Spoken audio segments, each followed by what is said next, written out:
Bienvenidas y bienvenidos al podcast Historias Felices y Tristes de Occidente, del historiador Adriano Rivadeneira y el compositor y productor musical Dario Turbé, basado en la investigación y las clases y conferencias del profesor Alessandro Barbero.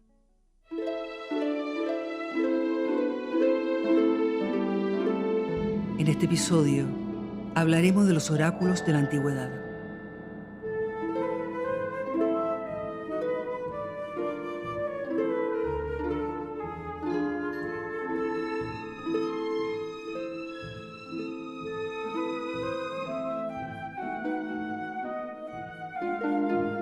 Hablaremos de un argumento que no solamente agobiaba a nuestros antepasados del mundo antiguo y del mundo medieval, sino también a nosotros hoy en día. Y es también un tema que define muchos aspectos de la vida cotidiana, desde distintas aristas, y que casi uno ni imagina durante su día a día. Uno toma un transporte, bus, metro, avión o conduce un auto, y ya intenta predecir a qué hora llegará, dependiendo del tráfico, de los semáforos o del check-in del avión. Y la hora prevista de llegada, donde sea que uno vaya, es en un sentido muy concreto una predicción del futuro. Podemos ir mucho más allá también. Determina mucho de lo que puede ser, por ejemplo, la economía, la finanza. Un ministro de Economía sale en televisión intentando predecir el futuro en todo momento. Intenta predecir de cuánto subirá el PIB de un país, la inflación, si subirán o bajarán las acciones de Wall Street, o de la Bolsa de Santiago, o Madrid, o Milán. Y eso determina muchos aspectos de nuestro vivir. Pero no hablaremos de nosotros de hoy en día, que somos científicos y racionales, sino de nuestros supersticiosos antepasados del mundo antiguo y del mundo medieval occidental, y de cómo ellos intentaban adivinar el futuro. Si tuviéramos que hacer una comparación, el nivel de ansiedad por la predicción del futuro y el rodearse de rituales para la predicción de este futuro eran algo mucho más poderoso en el mundo antiguo respecto a la Edad Media. Los humanos del mundo antiguo viven en un universo muy especial, repleto de entidades divinas, y tienen constantemente la sensación de que estos seres estén comunicándose con ellos. Un historiador lo llamó el susurro constante de la comunicación divina, que se expresa y sale a la luz a través de los presagios, de los sueños, de los oráculos. Cualquier cosa puede ser un presagio. El grito de un cuervo, un estornudo imprevisto, la forma de la ola en el mar, el reflejo de un espejo, el tipo de vuelo de un águila. Todo esto puede indicar una señal que las fuerzas divinas que nos rodean, que son muchísimas, innumerables, y algunas las conocemos, otras no, estén comunicándose con nosotros. Por lo tanto, hay que entender y saber cómo interpretar todo este fenómeno. Y en la antigüedad era algo muy importante. Así, el mundo antiguo está repleto de adivinos, de astrólogos y de especialistas de las innumerables técnicas que sirven para la predicción del futuro. Se trata de personas, estos adivinos y astrólogos, que no solamente estaban al servicio de las personas comunes, que pueden creer o no en cualquier tipo de superstición o religión. En el mundo antiguo, los generales de Atenas, de Roma, los políticos, los emperadores, los reyes y los mercantes, junto a todas y todos los demás, se consultan con adivinos. Y entre las muchas técnicas que los antiguos construyeron y a las que siguieron adhiriendo por siglos para intentar adivinar el futuro, y que será la primera de la cual hablaremos, es de verdad típica de la antigüedad. Más tarde se extinguirá: el oráculo. Y entre todos los oráculos, sin duda, el más importante de todos es el oráculo de Delfos, el ombligo del mundo, como decían ellos. No solamente desde Grecia, sino que desde todo el mar Mediterráneo, las personas de todo sexo, nación, raza, van a Delfos para consultarse con el dios Apolo y conocer el futuro, directamente de la voz de la sacerdotisa, la Pitia. Se consultan aquí los privados, Las poleis, los estados, los reinos que envían a sus emisarios y embajadores para pedir información sobre cualquier cosa que les pueda interesar. En el siglo I después de Cristo, en la época de Plutarco, un autor griego que vivió durante el Imperio Romano, el oráculo de Delfos vive ya un periodo de decadencia. Y este autor nos cuenta que el flujo de personas hacia el oráculo ya había disminuido en los años y que por lo tanto era suficiente una sola pitia, una sola sacerdotisa, mientras que en el pasado se necesitaban 3 sacerdotisas para responder a todos aquellos que llegaban a interrogar al dios Apolo. Aún así, no era nada simple consultarse con este oráculo, y había siempre mucho tráfico para poder entrar e interrogar a la divinidad.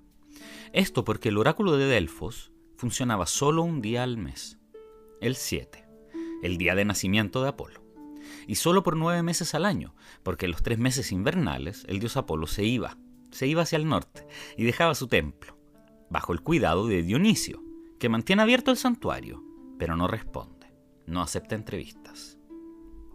Entonces, 9 meses al año, todos los 7 de cada mes, la gente llega a Delfos. Esa mañana, todos están a la espera para entender si el oráculo, ese 7, será accesible, porque no es obvio. Primero que nada, los sacerdotes deben realizar un rito para entender si ese día el dios Apolo está disponible. Y el rito consiste en lo siguiente. Esto que les voy a contar son tradiciones muy bien consolidadas, que por siglos y siglos se fueron transformando en tradición, en algo muy concreto, muy procedural, y nadie ponía en discusión las mecánicas. Uno puede llegar a pensar que llega un momento en que nadie sabe por qué estos ritos se realizan de cierta manera, y aún así era algo sagrado, y lo sagrado no se toca. Y para saber si ese 7, el dios Apolo, contestará, los sacerdotes deben rociar una cabra con agua fría. La cabra debe ser perfecta, sin ningún defecto, y tiene que estar purificada. Los sacerdotes le tiran agua fría, y si la cabra tiene escalofríos, quiere decir que el dios está disponible. Entonces, paso siguiente, se sacrifica la cabra, y se procede. Plutarco, que nos escribe en una época ya lejana de los años de oro del oráculo de Delfos, nos cuenta que al menos una vez a la cabra no le dieron escalofríos.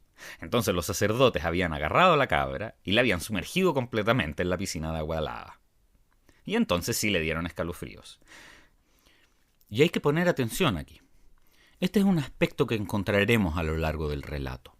O sea, la coexistencia de un cierto cinismo, de una cierta conciencia, que a los ritos se les puede forzar un poco la mano. Y al mismo tiempo, igual dentro de ellos, siempre está presente la idea que hay algo ahí, algo divino. Porque claro, ese día los sacerdotes sumergen completamente la cabra en el agua helada. Pero, nos dice Plutarco, ese día la pitia respondió con voz molesta, como si hubiese sido poseída por un espíritu maligno, y no por el dios Apolo. Aquellos que quieran consultar el oráculo deben purificarse primero, en las fuentes de los alrededores del templo, y después dividen a todas las personas en grupos, siguiendo un orden preciso. Primero pasarán los habitantes de Delfos, tras ellos los habitantes de las ciudades y estados aliados, después los demás griegos, y tras ellos los bárbaros, o sea, los no griegos. Entonces, al interno de estos grupos hay personas o ciudades enteras a las cuales la poleis de Delfos da la prioridad. Como cuando uno se sube a un avión, sustancialmente. Si eres amigo de Delfos, entras primero, antes que los demás. Eres pasajero de primera clase de alguna manera. Cuando se acaban todos los prioritarios, los demás son sorteados para entrar. Además, antes de entrar al templo, por supuesto, hay que pagar. Hay que ofrecerle algo al dios. Y Apolo no es exigente. Se conforma con la oferta de una focaccia. Pero la condición es que esta focaccia debe ser de las tiendas de Delfos. Y las tiendas de Delfos la venden a un precio muy especial. Cuando por fin ofreciste tu focaccia, puedes entrar al templo. Solo los hombres. Porque la pitia es la única mujer, la única persona de sexo femenino que puede entrar al templo. Y el fiel, al entrar al templo, debe realizar otro sacrificio y debe estar siendo acompañado todo el tiempo por alguien de Delfos, que garantiza por él. Para la poleis, de Delfos es muy importante que se sepa que el templo y el oráculo, o sea, el ombligo del mundo, es suyo. Nosotros conocemos todos estos detalles, pero según la historiografía contemporánea, no sabemos exactamente cómo sucedía lo más importante, o sea, cómo se planteaba la pregunta y cómo respondía la Pitia. Pero lo que sí podemos decir es que la idea que la Pitia respondiera de manera vaga, enigmática o inentendible es un cagüín, un rumor de épocas sucesivas, de cuando el templo ya estaba decayendo. Un rumor que surfearon muy bien los cristianos, que tenían todo el interés de quitarle importancia y fuerza al oráculo. Lo que me parece fundamental contar es la coexistencia de estos elementos aparentemente contradictorios, porque aquí estamos frente a un momento de grandiosa sacralidad. O sea, uno va a encontrarse con el dios Apolo. Y el dios Apolo es uno de esos dioses grandes y temibles. Es el dios que puede desencadenar una pandemia. Es el dios que en la Ilíada suelta la peste en el campo de los griegos durante la guerra de Troya. La gestión de esta sacralidad hacía indispensable el manejo formal de todo aspecto relacionado con el oráculo. Es muy importante la forma. Esto para evitar, por supuesto, errores y una posible reacción violenta de Apolo. En este momento sagrado durante el cual el mortal entra en contacto con el dios, las formas son precisas, detalladas, complejas, y si son incomprensibles, porque desde épocas inmemorables se hace así, esto no tiene ninguna importancia. Pero todos saben que se puede introducir un forcejeo, en cierto sentido, como agarrar la cabra sacrificial y sumergirla en agua fría para que el oráculo funcione en el fondo. Esto no reduce la sacralidad del momento. Bueno, el oráculo, en resumen, es la forma con la cual los griegos predicen el futuro. Los pueblos itálicos tienen otras tradiciones muy distintas. Los etruscos, por ejemplo, inventan la lectura de las vísceras de los animales sacrificados. Se llama aruspicina. En este rito, el arúspice, que era el adivino, mata a un cordero y extrae las vísceras del animal para adivinar el futuro a través de la lectura de dichos órganos. Es una invención etrusca que tiene en común un aspecto típico de las religiones de la antigüedad, o sea, la centralidad del sacrificio. Hay muchos otros aspectos en común, por supuesto, pero este quizás es el más característico, también porque más tarde, en la tradición cristiana, el sacrificio será solo un aspecto estrictamente simbólico, o sea, el sacrificio de la misa, el sacrificio de la Eucaristía, porque Cristo se sacrificó una vez por todas, ya no necesitamos más carne, por así decirlo. Pero en la antigüedad, el sacrificio constante de animales que se ofrecían a los dioses es de verdad una característica común de la religiosidad. Entonces, comenzando desde este punto, los etruscos razonan substancialmente sobre el hecho que el momento del sacrificio es el momento en que entras en comunicación con la divinidad y te la haces amiga, mostrando la generosidad con la cual ofreces este sacrificio. Entonces, la apuesta de los etruscos es que la divinidad está dispuesta a recompensarnos con una visión del futuro. El arúspice, que es una palabra en parte etrusca porque aru probablemente quería decir vísceras, entrañas, es el adivino que observa estas vísceras. ¿Qué busca? ¿Qué observa en concreto el arúspice? Analiza si hay algo raro, si alguno de los órganos es irregular o si falta completamente. Si se descubre que el animal sacrificado, por ejemplo, le falta un órgano que tenía que estar, es un pésimo presagio. O sea, si ocurre, es mejor que el ejército no vaya a la batalla ese día, y sería mejor que las elecciones se postergaran. Es así. Se observa sobre todo el hígado, que tiene que ser perfecto. Si el hígado tiene una fractura o hay otra imperfección, es un mal presagio. Este sistema, quizás porque está muy ligado al sacrificio, que para ellos es el momento más importante del encuentro con los dioses, fue tan amado por los romanos, que lo importan de la cultura etrusca y lo adoptan. Incluso durante la época de César y Cicerón, traen a Roma, desde las regiones etruscas, especialistas, o sea, estos arúspices, que tienen que gestionar este tipo de predicción del futuro. En las fuentes del primer y el segundo siglo después de Cristo, es muy fácil encontrar testimonios que confirman la enorme importancia que estos presagios tenían ante los ojos de los romanos, y de cómo incluso entre las élites del mundo romano a veces se hacen cosas o se evita hacer cosas porque el presagio fue bueno o malo, partiendo desde el análisis del arúspice. Un ejemplo concreto. Nos cuenta Suetonio, un historiador y biógrafo romano, que el emperador Augusto construyó un templo para el dios Apolo en una de las salas de su palacio imperial, el Palatino, porque un rayo había caído sobre el palacio. Y el rayo que cae es uno de esos presagios sobre los cuales no hay duda alguna, son los dioses que nos quieren decir algo. El punto es entender qué. Entonces nos cuenta Suetonio que los arúspices le dicen al emperador Augusto, y cito: Apolo aprecia particularmente esa esquina, esa ala de tu palacio, y quiere vivir ahí. Y Augusto construye ahí un templo de Apolo, exactamente en el punto en que el rayo había caído. Suetonio nos cuenta esto entre las muchas cosas que el emperador Augusto hizo que vale la pena recordar en una gran obra. Entonces, para ellos, la centralidad del presagio es clara y fundamental.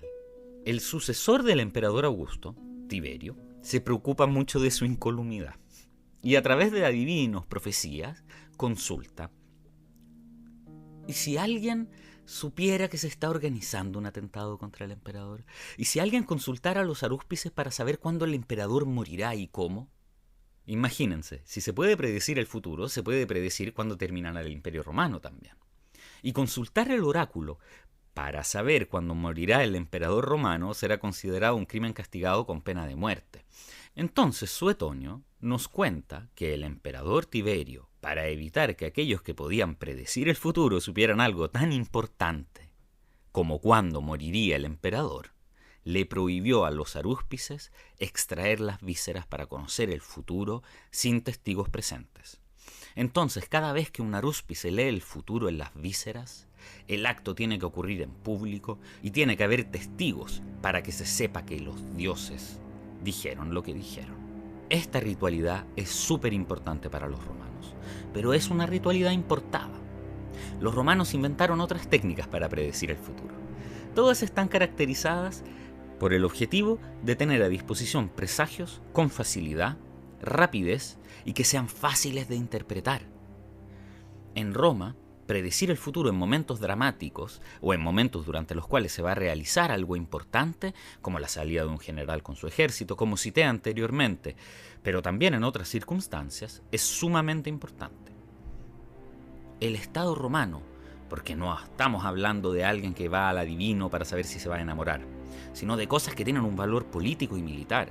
O sea, para la gestión del Estado romano es necesario poder acceder rápidamente a la predicción del futuro. Por lo cual existe un poder que se ocupa de esto: los augures, que son un cargo oficial, vitalicio, y eran una tipología de oficial romano, no como un sacerdote, más bien como un pretor. Es una magistratura cuya tarea principal era recoger los auspicios, los augurios, y establecer si era un momento propicio, por ejemplo, para aprobar una ley o enviar al ejército a pelear una batalla. Los augures en cualquier momento pueden suspender una votación, declarar una guerra u optar por una paz, prediciendo el futuro. A veces los malos presagios llegan solos y solo hay que observarlos, por ejemplo un rayo, un trueno, un temblor o un terremoto. Pero también necesitan poder consultar presagios de manera más frecuente, porque en el fondo necesitaban poder consultar el futuro en días soleados y en días tranquilos. Entonces, la manera más común para interrogar la voluntad de los dioses era la observación del vuelo de los pájaros. La palabra augur deriva de auris, o sea, el pájaro, y del verbo gerere, que es gestionar. El augur observa los pájaros, predice el futuro y gestiona los presagios. Para obtener los auspicios, que significa literalmente y solamente observar los pájaros, o sea, esta palabra auspicio, los augures se dirigen a una localidad específica, desde la cual es posible observar el vuelo de los pájaros e incluso escuchar el canto de dichos pájaros. porque las señales pueden ser distintas. Y aquí también se busca reducir al máximo la interpretación de cada augur, porque las lecturas tienen que ser seguras. Entonces, si el augur observa el vuelo de los cuervos llegando desde la derecha, es un presagio positivo. Si llegan desde la izquierda, es un presagio negativo. Si las cornejas llegan desde la izquierda, el presagio es positivo y al revés. Hay un protocolo. Pero a veces este método tampoco es tan práctico. Entonces, es indispensable tener un sistema que nos entregue presagios seguros, observando pájaros y que al mismo tiempo los tengamos a mano, en casa, a domicilio, para cualquier necesidad. Y entran en nuestro relato los pollos sagrados.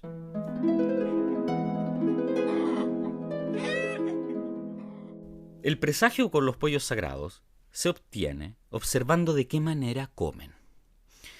Estos pollos están bajo la responsabilidad del Pullarius. Cuando hay que consultar a los pollos, es necesario realizar un complejo ritual. Al final de este ritual hay que darle comida a estos pollos, y se observa. Si los pollos comen con avidez, con muchas ganas, es un buen presagio. Y si comen con tanta avidez que la comida se le cae al suelo desde el pico, es el mejor de los presagios, y se llama tripudium, que es un término técnico. Cicerón nos cuenta que tripudium es la caída de la comida desde el pico de los pollos sagrados y que es el mejor presagio posible. Todo esto se gestiona a nivel de las autoridades más importantes de Roma. Lo gestionan los augures, pero no se hacen público. El proceso es un secreto, se comunica públicamente solo el resultado. Bueno, a nosotros de hoy en día se nos podría ocurrir que era súper fácil manipular este sistema. Hay una novela muy bonita y divertida de un escritor norteamericano, Thornton Wilder, de la primera mitad del 900, que se llama Los idus de marzo. En esta obra se cuentan los últimos días de la vida de Julio César, y se abre con las palabras de Julio César a su secretario, en las cuales dice, y cito: «Hoy tengo que ir al Senado. Quiero encontrar 3 presagios favorables, 3 neutrales y 3 negativos, porque no tengo claro qué es lo que necesitaré exactamente». Nosotros podríamos reírnos, pero ellos también sabían que con un poco de cinismo este rito se podía manipular. Todos sabían que era suficiente no darle comida a los pollos sagrados por un par de días para que estos, a la hora de alimentarlos durante el rito, se lanzaran con tanta avidez a la comida. No eran ni más ni menos estúpidos que nosotros. Aún así, nos equivocaríamos mucho si pensáramos que los romanos cultos de los últimos años de la República o de los primeros años del Imperio fueran todos cínicos respecto a estos ritos y pensaran que eran cosas del pasado, que se mantenían solo por formalidad burocrática. No es tan simple. Y uno lo descubre leyendo lo que escribía quizás el más cínico de todos, o sea, Cicerón. Cicerón escribió una obra filosófica llamada el De Divinatione, en la cual discute con mucha profundidad la fe en la sociedad romana y en el gobierno romano respecto a la predicción del futuro. Cicerón escribe esta obra sabiendo que todo esto, por cuanto poco concreto en la exacta predicción del futuro, se trataba más bien de presagios. Él argumenta en esta obra que efectivamente no hay razón alguna para creer que todos estos ritos funcionan. Es una ilusión creer que haciendo todo esto abrimos una ventana para observar el futuro. Y es una ilusión que realmente los dioses, con todo lo que tienen que hacer, se preocupen de comunicar con nosotros de esta manera y constantemente. Cicerón escribe esta obra como un diálogo entre él y su hermano Quinto. Y en la obra, mientras él expone su postura escéptica, le atribuye a su hermano Quinto una apasionada defensa de la autenticidad de estos ritos. Lo único que ninguno de los dos logra rescatar son los pollos sagrados. Lo hermoso de esto es que Cicerón había sido un augur, había sido uno que dirigía el rito de los pollos sagrados. Y su hermano Quinto lo encara con eso varias veces. Y es muy divertido ver cómo Quinto cree en los presagios, pero sobre el procedimiento, sobre el protocolo de los augures, dice que están completamente perdidos. Su descripción nos ilustra un sistema de cosas antiguo, cargado de gestos y palabras sagradas, que a estas alturas se lleva a cabo con prisa y casi como una molestia, una traba. Y nos cuenta el procedimiento. Primero, el magistrado tiene que nombrar a un asistente. Y había tiempos en los cuales ese asistente tenía que ser un experto, uno que conocía bien el proceso. En cambio, en los tiempos de Quinto y Cicerón, se nombraba al primero que pasaba por ahí. El asistente tiene que evaluar si existen o no las condiciones necesarias para que lo sacro irrumpa. Se llamaba el silencium. Y el silencium, dice Quinto, no es solamente que haya silencio, que no se escuchen ruidos, sino que es toda una serie de condiciones que garantizan la pureza y la perfección de la situación.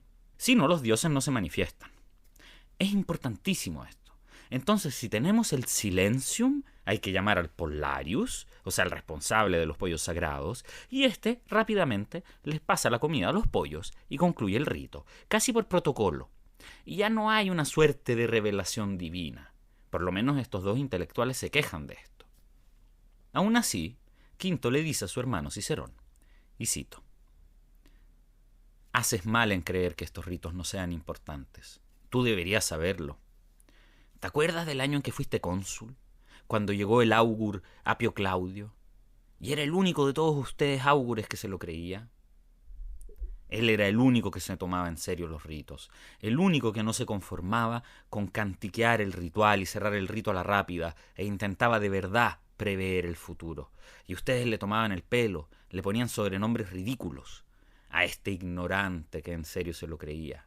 Pero Apio Claudio llegó ante ti esa época en que eras cónsul, y te anunció que había malos auspicios y que seguro estaba por llegar una guerra civil. Y poquísimo tiempo después sucedía la rebelión de Catilina, y hubo una guerra civil, y tú mismo la reprimiste. Ustedes se reían de Apio Claudio y de quienes creen en los ritos, y dicen que estas cosas se inventaron para estafar a los ignorantes. ¿Cómo puedes creer que gente como Rómulo, el fundador de Roma, fuera tan sofisticado como para inventar estas cosas? Claro que al inventar estos ritos no lo hicieron riéndose a las espaldas de los más ignorantes. Ellos también lo eran. Es cierto que los dioses les mostraron cómo adivinar el futuro, pero hay que estudiar, y ustedes no tienen ganas de estudiar. Entonces está de moda levantar los hombros. No hay que burlarse de los auspicios. Y Cicerón sigue citando: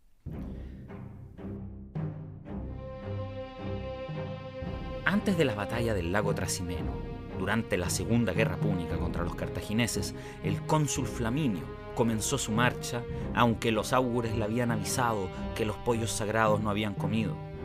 Y Flaminio, que era una cabeza dura, le dijo al augur: «¿Y si los pollos no comieran nunca más? Según tu opinión, ¿qué debería hacer yo?». Y el augur le respondió: «Deberías quedarte aquí para siempre». El cónsul Flaminio, acuérdate, respondió que no sabía qué hacer de estas predicciones y dio la orden de marchar con su ejército. Y el estandarte de la primera corte que estaba enterrado era imposible de sacar. Los dioses estaban tratando de retener a Flaminio y él no hizo caso, rompió la parte baja del estandarte y comenzó su marcha. Y 3 horas después estaba muerto y su ejército había sido aniquilado por Aníbal. Después, Quinto, este personaje del diálogo que acabo de citar, dice: «Si lo pensamos bien, hay diversas tipologías de señal que los dioses nos mandan. Nosotros construimos un sistema para interpretar esas señales, hasta para salir a buscarlas, de hecho. Y hay que interpretarlas con técnicas aptas. Lo mismo que hacen los astrólogos con las estrellas. Y aparte de todas esas técnicas, suceden eventos naturales que nadie salió a buscar, que son las visiones que aparecen en nuestros sueños y que otros tienen en delirios, en la fiebre y la enfermedad. Esta es una prueba que son verdaderas previsiones». O sea, Quinto se pregunta, ¿por qué estas cosas suceden en nuestros sueños? Suceden en sueños y delirios porque naturalmente el alma humana está hecha para estar en contacto con los dioses. Ese es el argumento. El alma divina atraviesa todo el universo y el alma humana está conectada ahí. Pero el cuerpo la mantiene aquí, y el mismo cuerpo hace que sea difícil mantener ese contacto con los dioses. Y es en los momentos en que el cuerpo y el alma están menos conectados, o sea, cuando duermes o deliras, es ahí que el alma es más libre de comunicarse con el divino universal.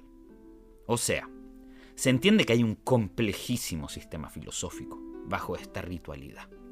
Y está todo el esfuerzo de un romano culto como Quinto, hermano de Cicerón, para fundamentar de manera seria y científica, entre comillas, el hecho que hacemos de todo para prever el futuro. El De Divinatione, esta obra extraordinaria, tiene otros ejemplos, los sueños premonitorios, por ejemplo. Dice Quinto, y cito: «Hermano, tú no lo crees, pero a ti te pasó. ¿Te acuerdas que durante la guerra civil entre César y Pompeyo estábamos ahí en Grecia, esperando de saber cómo había ido la batalla entre los ejércitos de César y Pompeyo, y tú estabas en Epidamnos con la flota? ¿Y te acuerdas de Gayo Caponio? No era un ignorante, era un hombre de gran valor, había pocos como él.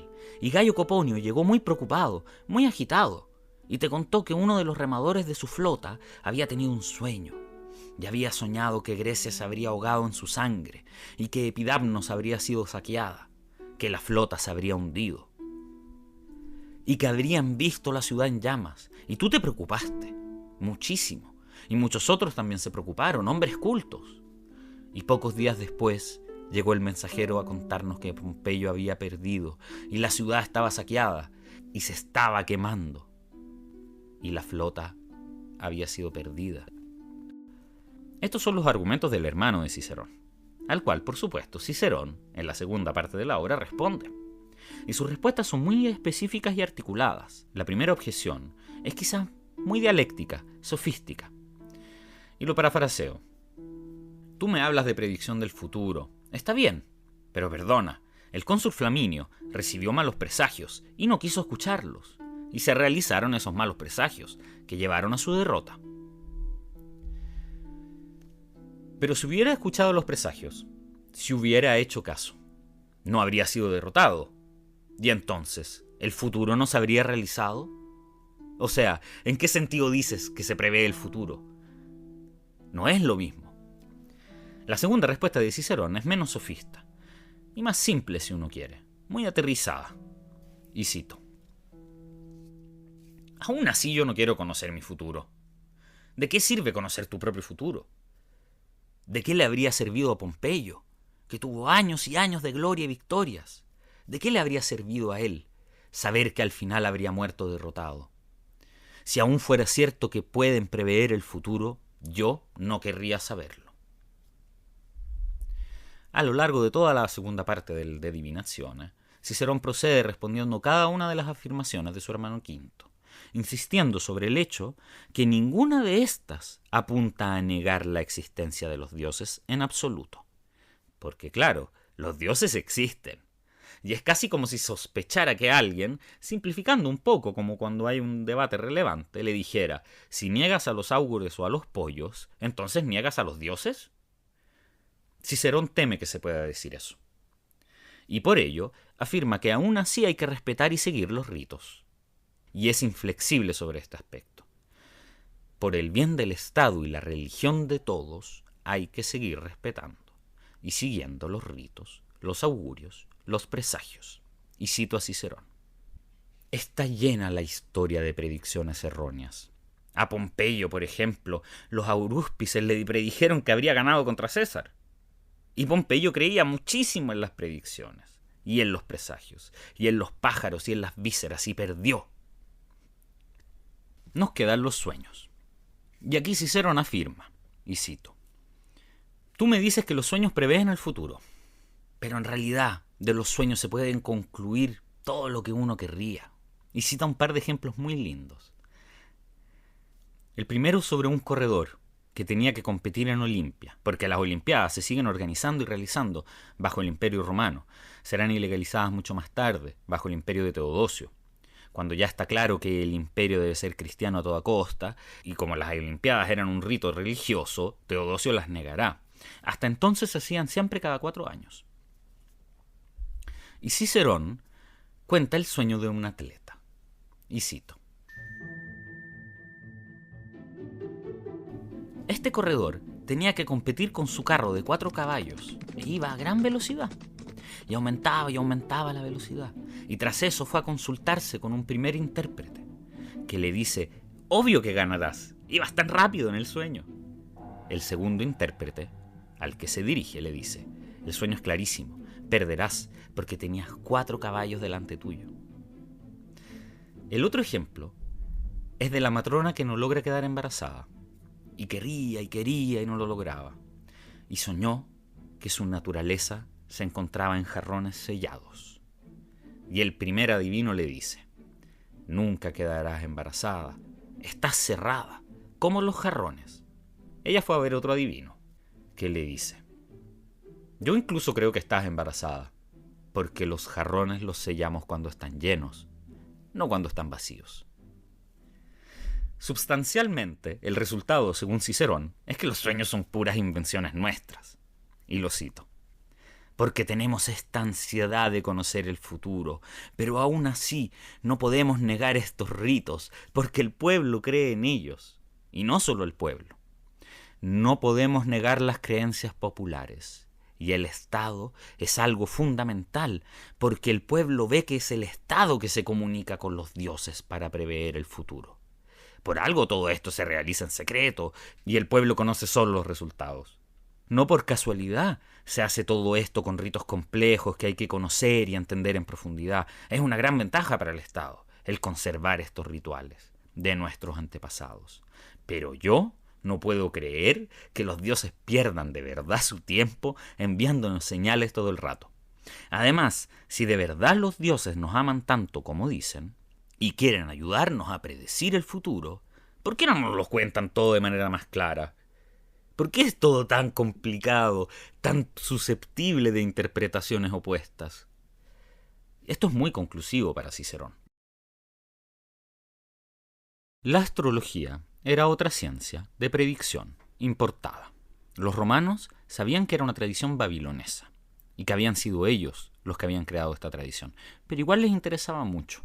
Las divinidades de las culturas ajenas eran muy interesantes en la antigüedad. No se negaban nunca a los dioses de los demás. De hecho, en las guerras era un premio muy deseado, por ejemplo, el llevarte los tesoros de un templo o la estatua de un templo de un dios ajeno al tuyo, porque te lo traías de tu parte. Y la astrología es una de las pocas técnicas de predicción del futuro de la antigüedad que sobrevivió tras uno de los mayores quiebres de la historia occidental, la llegada del cristianismo. Desde todo punto de vista, la llegada del cristianismo es uno de esos momentos que rompen claramente, en demasiados aspectos, lo que ocurría respecto a antes de su llegada. Divide profundamente las épocas de la historia occidental. La llegada del cristianismo eliminó a los arúspices, a los augures, los sacrificios, los templos de los dioses. Pero la astrología aguantó.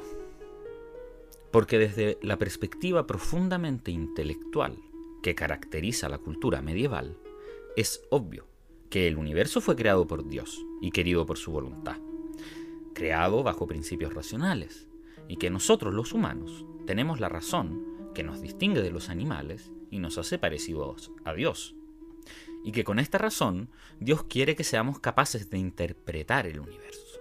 Bajo esta perspectiva, claro, esta inmensidad de luces que vemos moverse en el cielo, por supuesto no puede ser un espectáculo de teatro que no significa nada.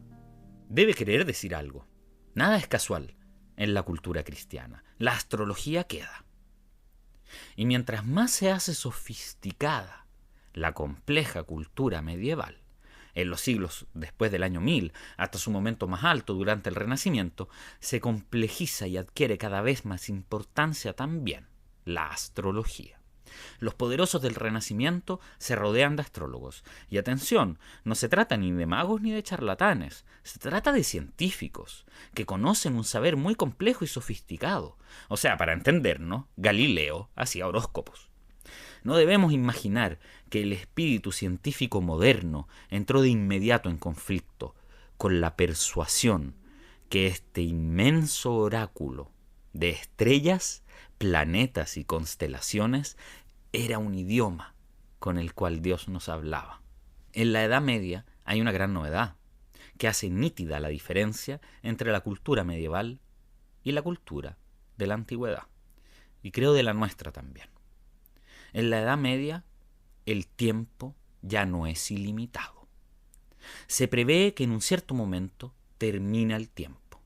De hecho, los cristianos de los primeros siglos estaban convencidos que se habría terminado casi de inmediato. Los apóstoles y sus secuaces creyeron por mucho tiempo que en el arco de sus propias vidas habría llegado el fin de los tiempos. Por lo demás, según el evangelista Lucas, Jesús lo anuncia personalmente. Anuncia la destrucción de Jerusalén y su propio retorno triunfal. El fin de los tiempos es la llegada de los tiempos de Dios, y Jesús dice: no pasará esta generación antes que estas cosas sucedan. Y el evangelista Lucas, que escribe quizás 50 años tras la muerte de Jesucristo, y que vio la destrucción de Jerusalén por manos del emperador romano Tito, debe haber creído que el fin de los tiempos estaba por llegar, como se lo cree el autor del Apocalipsis, el último libro del Nuevo Testamento. El tiempo está cerca. Apocalipsis 1:3.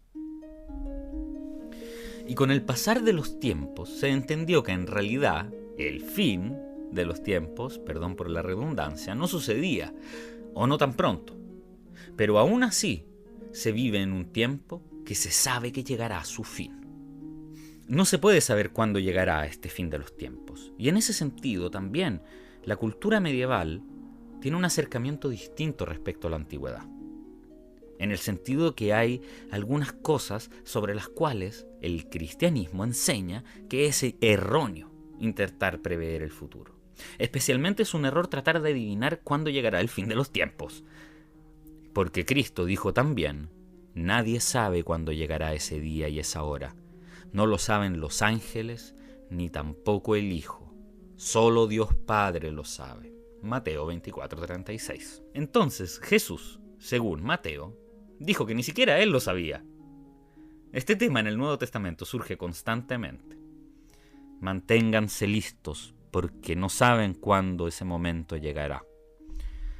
De nuevo Mateo: si el dueño de casa supiera a qué hora llega el ladrón por la noche, estaría despierto y no dejaría que le abrieran la casa. Esta imagen del ladrón le gustó mucho a San Pablo, que la retoma en la primera carta a los tesalonicenses. Y cito: el día del Señor llegará como un ladrón de noche. Y San Pablo insiste pedagógicamente: ustedes, los cristianos, están en una situación distinta respecto a los paganos. Ellos no saben que llegará el día del Señor. Nosotros no sabemos cuándo, pero los paganos no saben que llegará. Para ellos, el retorno de Cristo será un momento de terror y ruina, cuando dirán paz y seguridad. Una tremenda ruina les caerá encima. Pero ustedes, hermanos, no están en las tinieblas, y ese día no los sorprenderá como un ladrón. Entonces, aquí vemos una clara pedagogía, un intento por educar. El fin del mundo llegará. Esto nos lo aseguraron. Nosotros lo sabemos. Pero está claro también que no debemos intentar saber cuándo ocurrirá. Y en cambio estaba lleno de gente que quería saber cuándo, por supuesto, imagínense. Un ejemplo entre paréntesis. Los terrores del año 1000 son mentiras. Pero es cierto que de vez en cuando surgía un predicador que iba entre los campesinos avisando que el día estaba cerca. Pasaba siempre en la Edad Media. No existen los terrores del año 1000 como una manifestación de espera masiva, pero el simple hecho que, por lo que podemos leer en las crónicas, cuando sucedía que había alguien predicando que el fin del mundo estaba cerca, apenas el obispo lo descubría, lo convocaba para asegurarse que el tipo no siguiera por ahí diciendo estupideces. Eso lo vemos en las crónicas. Lo que no significa que, por otro lado, no hubiese una obsesión por conocer el futuro. No había oráculos, no había divinos, no había ritos en Delfos, no había hígado de animales, ni vuelos de pájaros, ni pollos. Pero estaba la Biblia. Y a nivel popular es muy difusa la idea que abriendo la Biblia en cualquier página obtenga un presagio. Parece poco científico. Entonces uno abre la Biblia 3 veces en cualquier página. Leemos 3 pasos y de esa lectura concordante podemos deducir un presagio más preciso y seguro.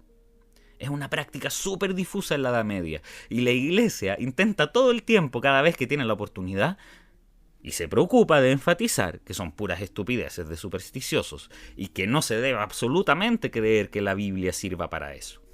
Por otra parte, la Biblia sí contiene una serie de predicciones indudables sobre el futuro y sobre el fin de los tiempos. Están las predicciones de los profetas, que están destinadas a suceder. Y sobre todo está el Apocalipsis, el último libro de la Biblia. Una revelación dada a Jesús por parte de Dios para revelar a sus sirvientes las cosas que deben ocurrir. El Apocalipsis describe que tras la apertura del séptimo sello, la tierra será destrozada y una parte de la humanidad será exterminada por innumerables flagelos, y saldrá del mar una bestia, y todo el mundo la admirará, diciendo que nadie para a esta bestia, que no es Cthulhu, entre paréntesis, aunque podría serlo, quién sabe, y quién podría enfrentarse con esta bestia. Y le será dada una gran boca, con la cual será capaz de decir grandes cosas y blasfemias, y la bestia gobernará todo el mundo. Quien tiene orejas escuche, dice el Apocalipsis. Naturalmente, entonces uno se pregunta, ¿qué actitud tiene frente a esto un intelectual de la Edad Media? Un eclesiástico, mínimamente preparado frente a estos textos. La actitud es que Dios, a través de este texto, nos habla de manera profundamente obscura. No se puede leer todo literalmente. Como todos los otros libros de la Biblia, hay que interpretarlo. Por algo están los intelectuales y los clérigos que estudiaron y saben entrar en las profundidades de este océano sin arriesgarse tanto y ahogarse. No por nada está muy mal visto que los laicos se lean solos la Biblia y que conversen sobre el texto entre ellos y que salgan ideas disparatadas e inconcluyentes. Y sobre todo la lectura literal de la Biblia, que según los intelectuales de la Edad Media no se lee literalmente. Pero a través de ese enigmático lenguaje, Dios sí nos dice que un día alguien dominará el mundo y será un mensajero de Satanás. Entonces uno se mira alrededor y piensa, ¿no será ese emperador Federico II?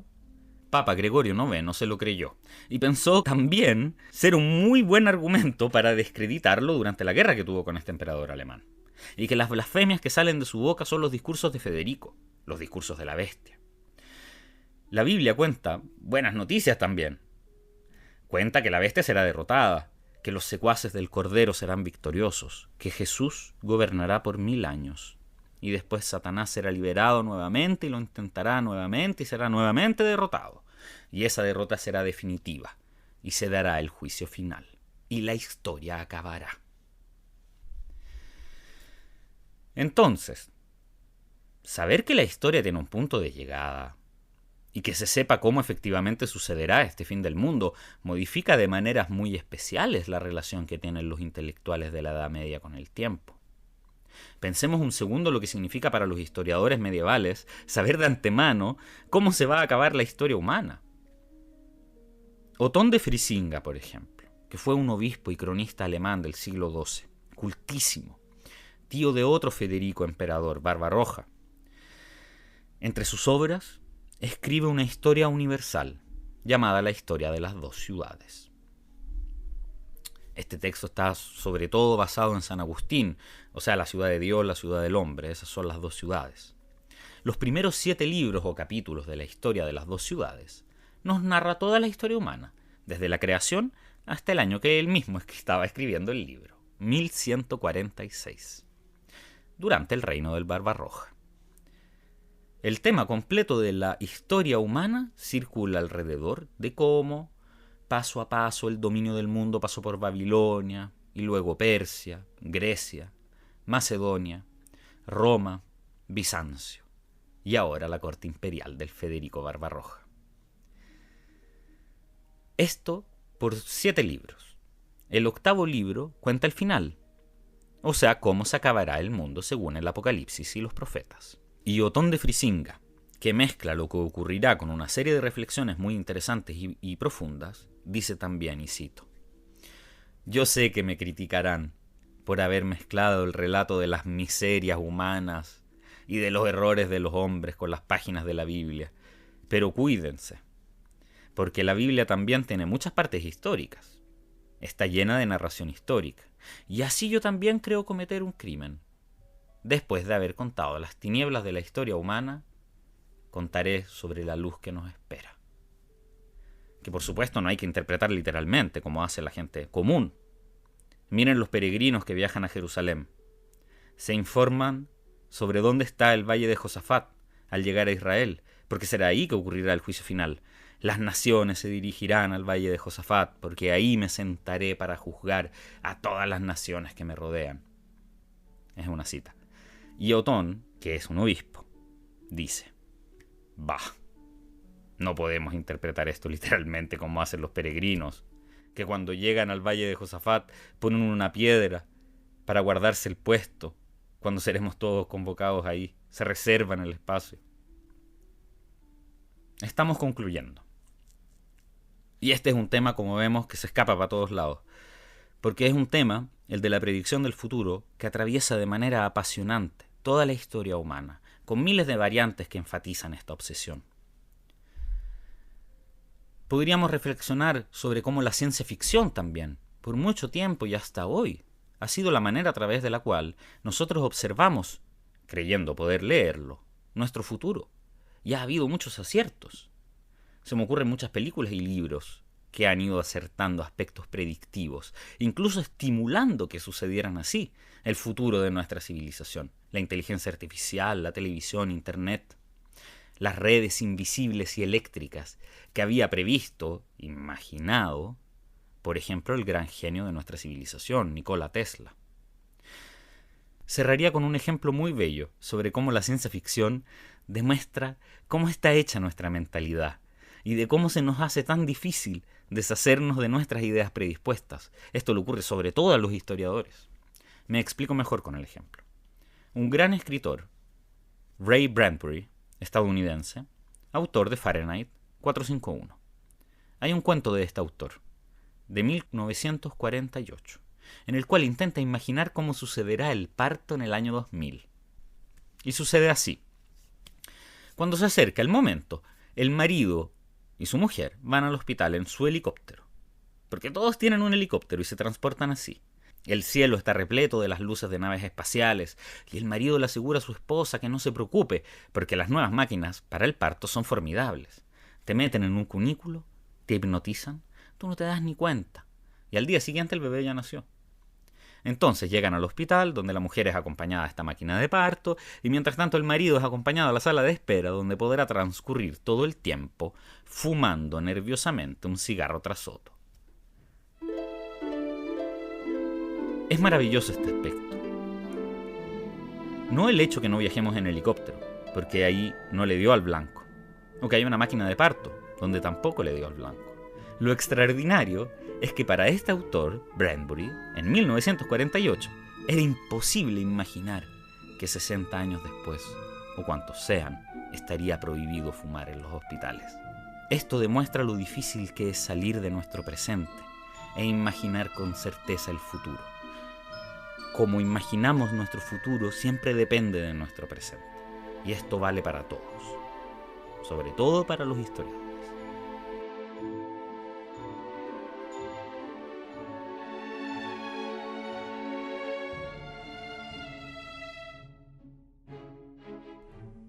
Muchas gracias por haber escuchado este capítulo del podcast Historias felices y tristes de Occidente. Hasta el próximo episodio.